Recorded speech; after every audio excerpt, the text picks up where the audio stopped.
सोन्याची जेजुरी देव गेले जेजुरा निळा घोडा अगडदुम नगारा सोन्याची जेजुरी देव गेले जेजुरा निळा घोडा पावमे तोडा कमरी कर पटा बिगिर मस्तकी तुरा खोबऱ्याचा कुटका भंडाऱ्याचा भडका बोल अहंकारा सदानंदाचा येळको सदानंदाचा येळको जय देवा जय देवा जय देवा जय देवा जय देवा जय शिव मातंडा जय देवा जय देवा जय देवा जय देवा जय देवा जय शिव मातंडा हरिमर्दना मल्हारी तुझी प्रचंडा जय देवा जय देवा जय देवा जय देवा जय देवा जय शिव मातंडा हरिमर्दना मल्हारी तुझी प्रचंडा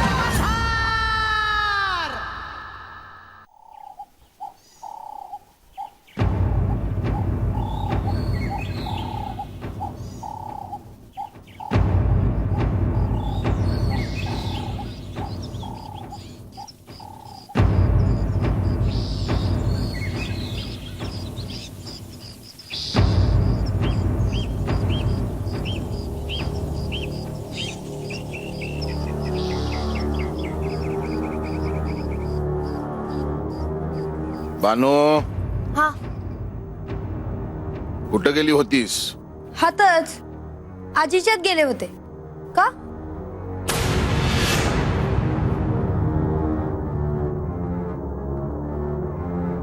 खरंच आजीच्यात गेली होतीस का रानात गेली होतीस? आत आत अरे रानात कशा पाय जाऊ? अरे खरंच आजीच्यातच गेले होते म्या. म्हणजे काय म्हणतीये? काय आजच्याला तू रानात गेली होतीस ते बी आतल्या अंगाला? हे बानू काय विचारतोय म्या? म्हणजे म्हणते ते खरं आहे का नाही? तू बाला काय बाय सांगितलंस वय? तिच्या संग कशाला बोलतीस तू? अगं मला विचार की. तू थांब रे बा, मला विचारू दे तिला. तू बाला काय बाय सांगितलंस वय म्हणजे? वय का? का बानू, अगं तुझी काळजी वाटते मला म्हणून सांगितलं मी त्याला. आणि कशाला? तुला बा ठाव नाही वय? आता त्याला असं वाटणार की मी लपवते त्याच्यापासून काय तर. तुला काही सांगायचं म्हणजे चोरीच आहे बघ. बानू, अगं असं काय बोलतीस? हे बानू, आधी माझ्या संग बोल. या काय विचारतोय? तू रानात कशाला गेली होती ग? ते बी आतल्या अंगाला. असच असच खरं काय तर सांग की. आता काय भी नाही तर काय सांगू तुला? असंच गेले होते मी रानात. तर कोणी बी जात येत नाही हे दिसलं. इतकंच येऊन हिला सांगितलं. अजून काय बी नाही बघ. खरंच. तू तत पण गेली होतीस का? अंदाच्याला झालेली चूक पुण्यांदा होणार नाही म्हणजे नाही. ह्या अंगाला पुण्यांदा म्या कधी बी येणार नाही म्हणजे नाही.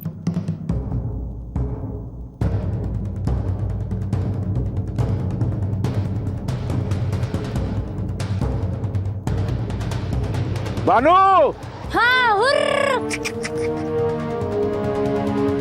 कुठं? बानू उगाच मला बोलायला लावू नगस.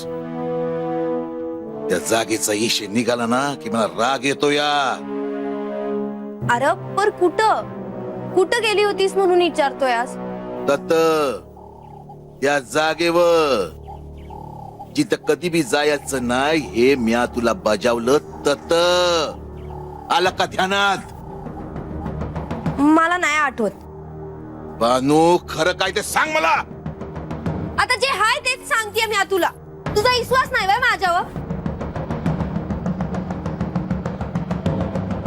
बानू मागे एकदा तुला मी सांगितलं होतं त्या जागेवर जायचं नाही म्हणून. आताशाला म्या काही बोलत नाही, पण पुनंद्या माझ्या कानावर हे आलं ना तर तुझी गाठ माझ्या संग आहे. आलं ध्यानात? हं?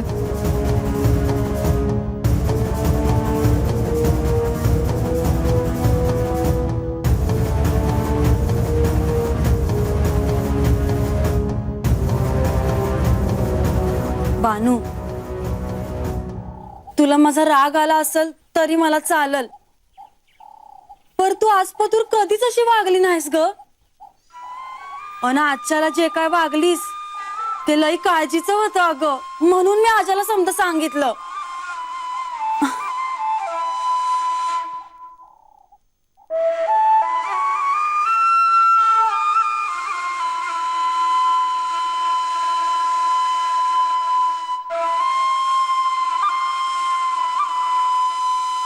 आता म्या कसं सांगू बाला की महाराजांनीच मला अशी जागा हुडकाया सांगितली हाय ती, आणि तेच मला म्हणले की कोणाला बी सांगू नकस ते. बा, म्या काय बाय चुकीचं करत असेल असं तुला वाटत असेल तरी चालल, पर म्या महाराज जे सांगितलं तेच करणार बघ, कारण माझं खंडोबा मला मिळवायचं हाय.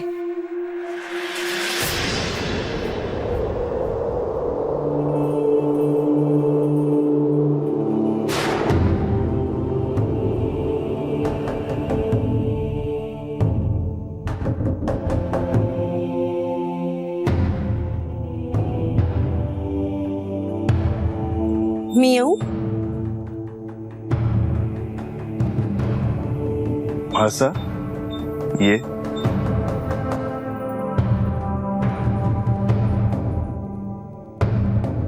मी तुझाच विचार करत होतो. माझा? होय. म्हाळसा, तू सारीपाट जिंकल्यानंतर ही तुला जी भेट दिली आहे ती तुला आवडली का? हो, खर तर तुम्ही एकाच वेळेस मला 2 भेटी दिल्या. एक सारीपाट आणि दुसरं म्हणजे ही अमृताची कुपी. म्हाळसा, तुला जी अमृताची कुबी दिली आहे त्याच्याशी एक खूप मोठी पूर्वकथा जोडली आहे. पूर्वकथा कोणती? मला इतकंच कळलं की देवांमध्ये आणि दैत्यांमध्ये या अमृतासाठीच युद्ध झाले होते. युद्ध झाले त्यावेळीस देव आणि दानव यांच्यामध्ये मी मध्यस्थी केली आणि अमृताचे समसमान वाटप करण्याचे ठरवले. त्यावेळी श्री विष्णूंनी सुंदर अशा मोहिनीचे रूप धारण केले होते. श्री विष्णूंनी? आपल्यामुळे मला अनेक देवदेवतांना पाहायला मिळाले, परंतु श्री विष्णूंना मी आजपर्यंत पाहिले नाही.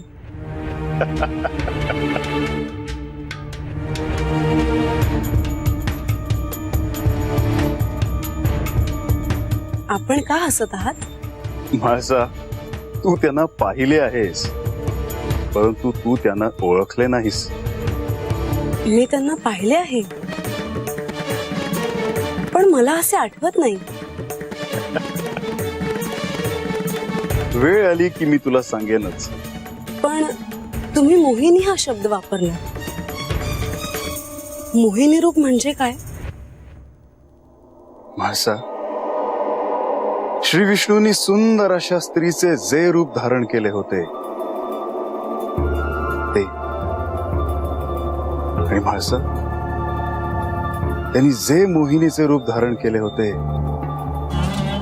अगदी तसेच तुझे रूप आहे.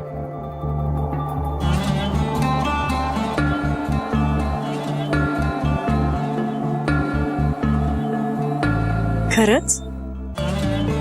खरंच.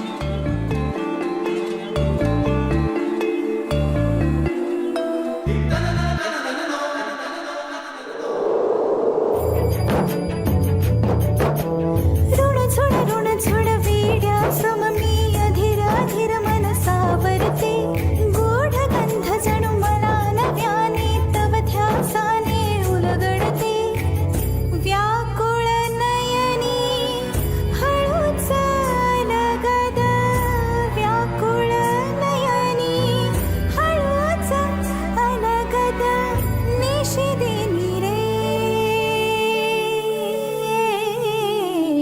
दर्पणिया प्रीत सजवा मन मल्हारा दर्पणिया प्रीत सजवा मन मल्हारा दर्पणिया प्रीत सजवा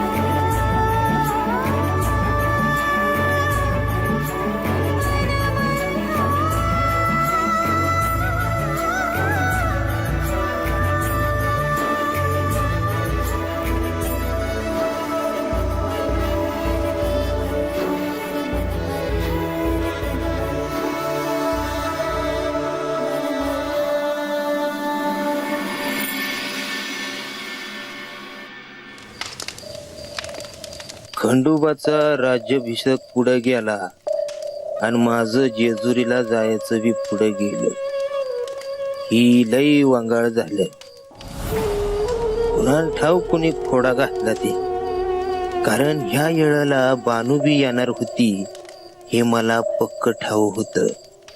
तिला जेव्हा म्या राज्याभिषेक पुढे गेला ही सांगाय गेलो तेव्हा ती आणि आजा कुठेतरी जायची तयारी करत होती आणि मला हे ठाव होतं का ती जेजुरीला जाणार होते. मला नाही सांगितलं तर कळणार नाही हो ही गोष्ट.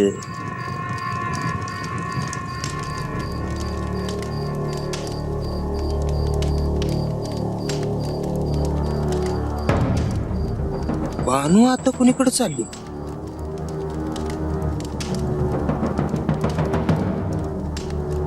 जिराची फोडणी द्यायची आणि ते पार असं कर. ए बानू, ए म्हणजे अरे थांबा की. ए म्हणजे बानू, एवढ्या रातच्याला कुणीकडे निघालीस? कार काय नाही असंच विचारलं. म्हणजे बानू कावा रातच्याला बाहेर पडत नाही म्हणून विचार. आजीकडे गेली, आता चाललोय परत घरला. अंगाशी आणि उगा रातच्याला बाहेर फिरू नका बरं का, काळजी वाटते ग म्हणून म्हणले.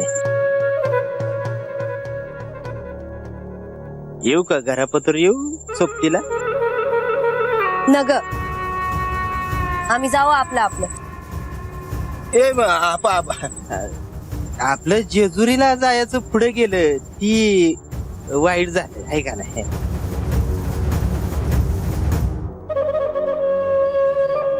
होय की, पण ह्या खेपला तुलाही तयारी केली होतीस र.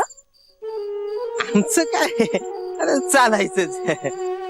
बर वाईट याच वाटतंय का तुझं जेजुरीला जायचं राहिलंय?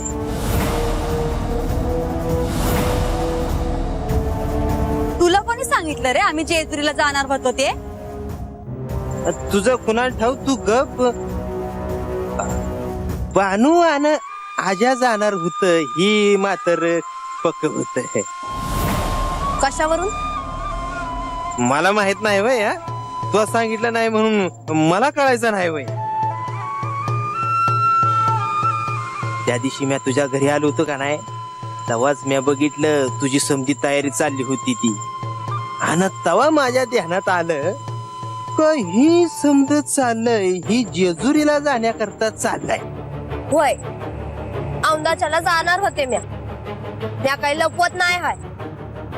फक्त समजच एकदम ठरलं म्हणून. अंगाशी आता पुढच्या वेळेला तुझ्या संग हायच म्या. आपण संग जाऊया का? असं काय करतीयस? तूच भक्त आहे वय खंडोबाची. म्या बी मोठा भक्त आहे खंडोबाचा. ते तर कळलंच आहे र मला, तर एक विसरू नगस ते देव आहेत ते. तीच म्या म्हणतोय. ते कुठं आपण कुठे, तुला कळत कसं नाही? बरं राहिलं, पर ध्यानात ठेवू पुढच्या वेळेला. माझं म्या बघून घेईन. म्या काय करायचं हे तू मला सांगायची गरज नाही. चल ग म्हणजे.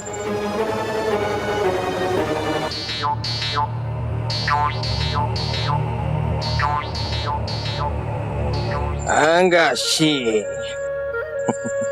आता कस आता रंगापासून काय बी लपून राहिलं नाही बघ. आता तू माझ्या संग जेजुरीला येणार आणि जेजुरीला जाई पतूर नाही आजाला पटवून दिलं का तुझ्या करता म्याच चांगला नवरा आहे तर बघाच. तू किती बी नाही म्हणलीच माझ्या संग लगीन कराय तरी बी तुझं माझ्या संगच लगीन होणार.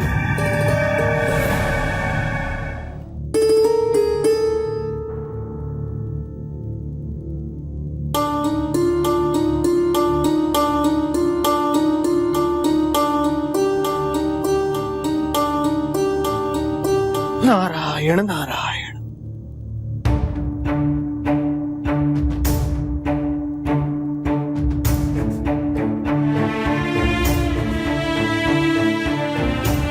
देवा, आज माझ्या शिष्येच्या कसोटीचा क्षण आहे. तुम्हाला प्राप्त करून घेण्यासाठी तिला खडतर प्रसंगांना सामोरं जावं लागणार आहे.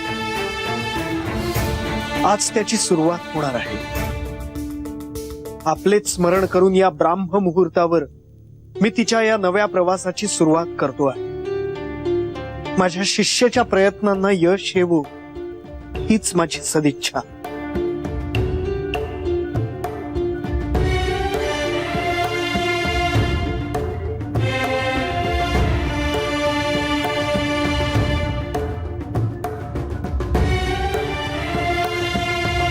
बानू, अजामे, कोण आहेसा? नारायण नारायण.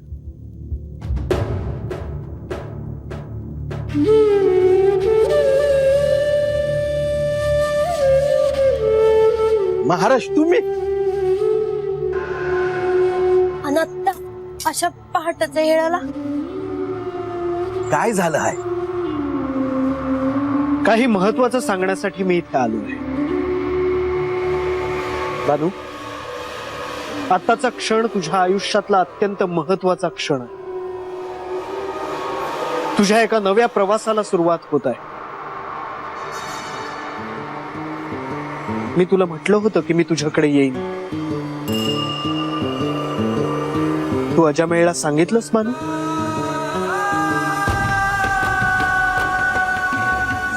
हाय महाराज, पर मी आज सांगेन ना बाला समजा.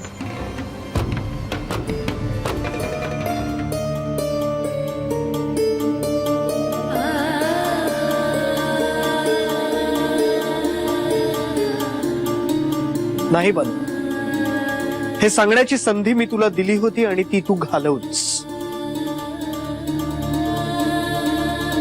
तू जर हे अजामेळला सांगितलं असतंस तर मला इथे यावं लागलंच नसतं.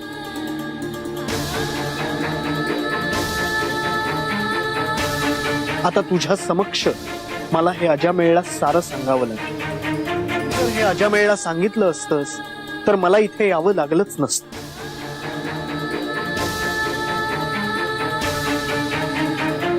आता तुझ्या समक्ष मला हे अजामेळला सारं सांगावं लागेल.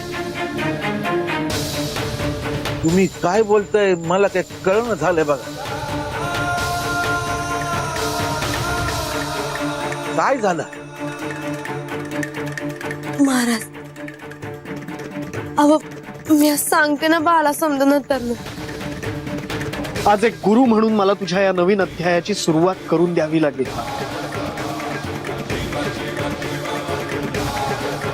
अजामेळ, आज या ब्राह्म मुहूर्तावर मी तुला श्री खंडेरायांबाबत काही महत्वाचं सांगायला आलो आहे, जे तुला माहित नाही. खंडोबाबद्दल? आणि ते काय म्हणायचं?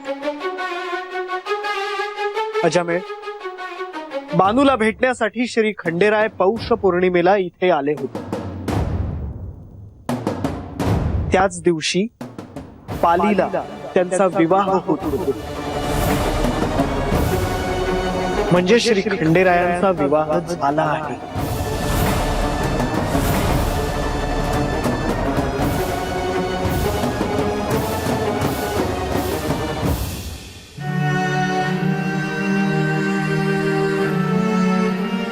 पण महाराज, तुम्ही तर म्हणलं होत असं की बानूचं खंडोबाशी लगीन होणार म्हणून.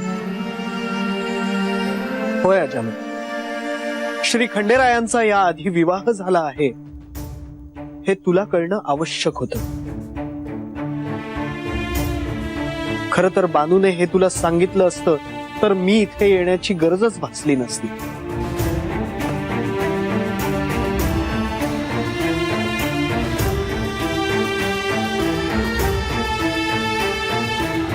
पण तिला तुला हे सांगण्याचं धाडस झालं नाही, म्हणूनच मला इथे यावं लागलं. म्हणजे बानू तुला हे समज हवं होत.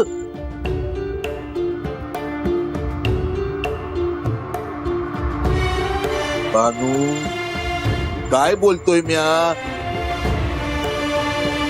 तुला विचारतोय, हे समज तुला ठाव होत का नाही?